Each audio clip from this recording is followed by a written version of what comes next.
म्हणून मी तुमच्या पुढे फक्त ती कविता या ठिकाणी सादर करतो की स्त्री शिवाय आपलं जीवन कसं अपूर्ण आहे. सकाळ झाली की ती असते उषा, दिवस संपताना असते ती संध्या,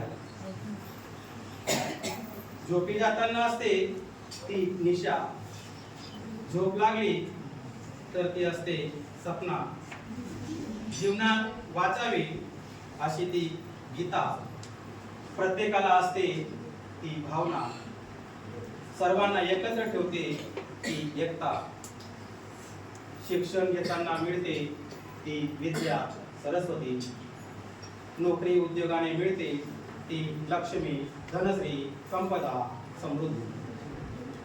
जीवनात गरजते जीवनात गरजेची आहे ती शांती, समता, नम्रता, करुणा, ममता, माया, आशा.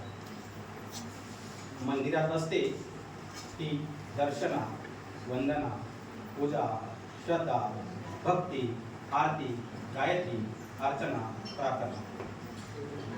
इच्छा पूर्ती झाल्यावर मिळते ती म्हणजे तृप्ती, हर्षा, खुशी. प्रत्येकाला करायचे असते प्रगती, जीवन उजळते ती म्हणजे उज्ज्वला.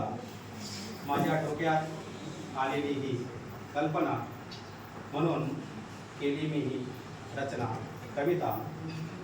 हे वाचून सगळ्यांना आली आहे स्मिता, आणि माझी कविता जर आवडली आणि ती तुम्हाला आवडली म्हणून मला मिळाली ती प्रेरणा.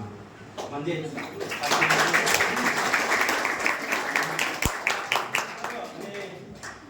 तुम्हाला लक्षात आलं असेल की कसं अपूर्ण आहे आपलं जीवन.